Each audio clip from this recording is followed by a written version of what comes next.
Bien, les marchés ont l'air d'être bien partis pour continuer leur baisse et ça c'est une excellente nouvelle si vous êtes investisseur de long terme et c'est encore plus une meilleure nouvelle si vous avez une stratégie à dividendes.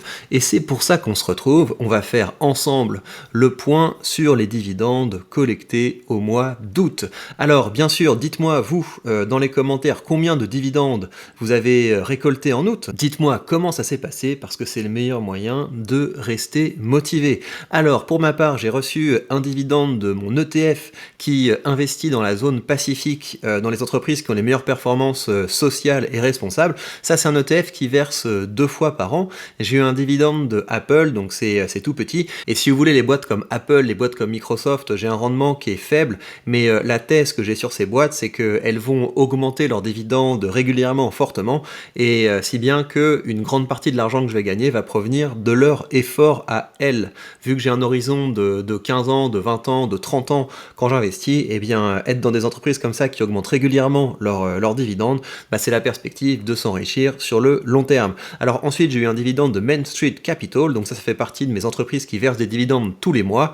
J'ai pas mal investi dans cette entreprise, donc j'ai un dividende qui est bien agréable sur ce portefeuille, et si les marchés continuent de baisser, j'hésiterai pas à me renforcer. J'ai eu un petit dividende de Procter Gamble, j'ai eu un dividende de Realty Income, pareil, Realty Income c'est une de mes entreprises qui paye tous les mois, et à partir du mois prochain on aura également Stag Industrial qui fait partie de ces entreprises qui payent tous les mois. Et finalement j'ai eu Starbucks, un dividende sympa de 2,50 € de Starbucks, et donc Starbucks, bah, si ça retombe en dessous de mon prix de revient, je renforcerai. C'est pas sûr, hein, parce que j'ai quand même acheté Starbucks à un très bon prix, mais on verra, hein, les marchés peuvent très bien baisser fortement, et c'est tout ce que j'espère.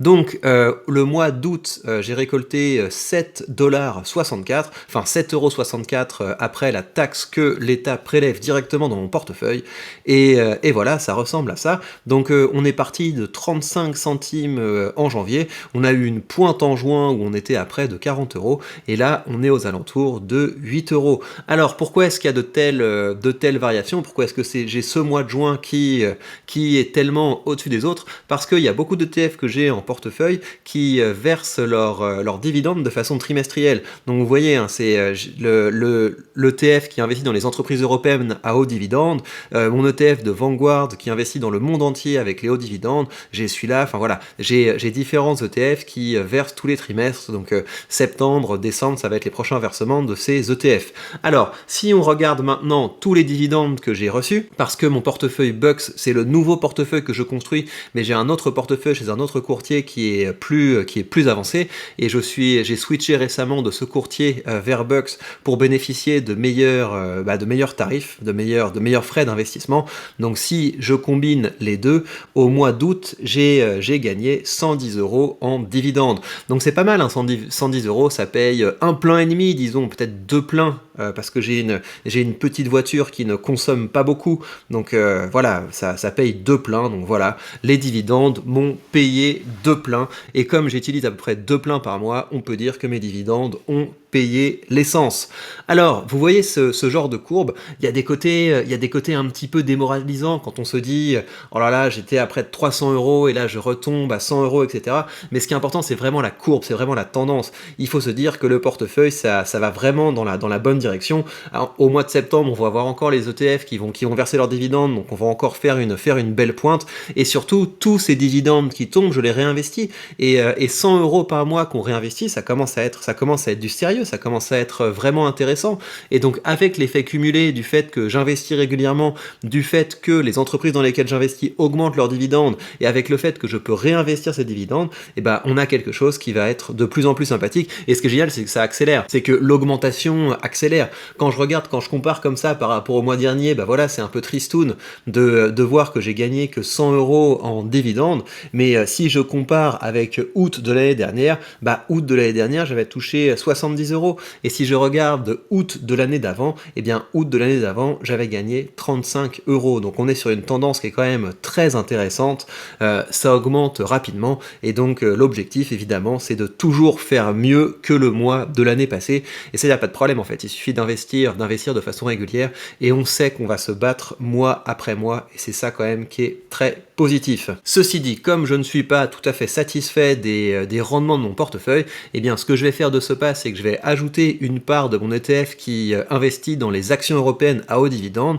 Et donc comme ça, en investissant maintenant, je vais toucher le dividende dans les semaines qui viennent, parce que je crois qu'il va verser aux alentours de mi-septembre. Donc on va renforcer ça. Et pourquoi également j'investis dans cet ETF? Donc là, on est vraiment dans des valeurs de rendement.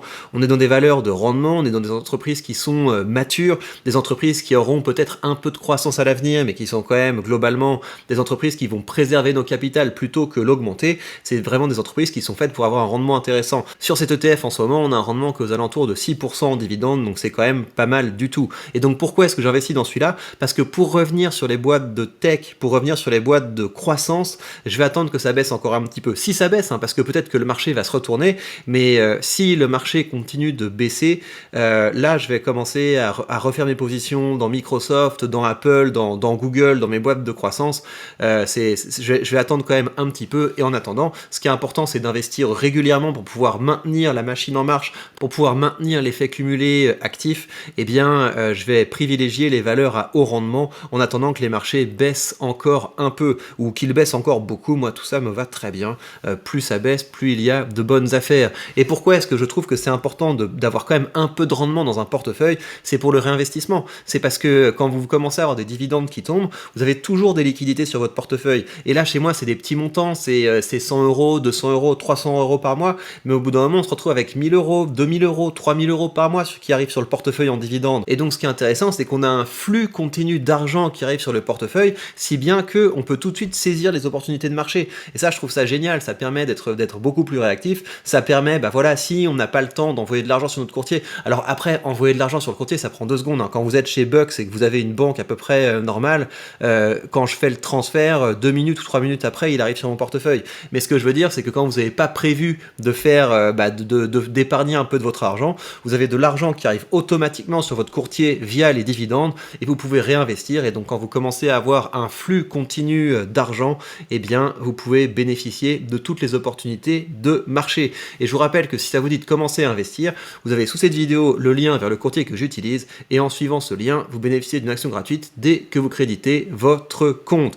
Voilà, donc mon objectif est clair, je vais épargner plus pour investir plus, pour avoir un plus gros rendement, et pour pouvoir vous montrer mois après mois une belle courbe croissante. J'espère que ces vidéos vous permettent de rester motivé, parce que c'est ça l'objectif. Si vous n'investissez pas maintenant, vous faites un très mauvais cadeau à votre moi futur, et donc c'est pour ça qu'il faut rester motivé quelles que soient les conditions de marché. Investissez, investissez, investissez, et c'est comme ça que vous aurez un effet cumulé de plus en plus intéressant, de plus en plus puissant, et que vous vous rapprocherez de la liberté financière. Prenez bien soin de vous, et à très vite pour de prochaines news.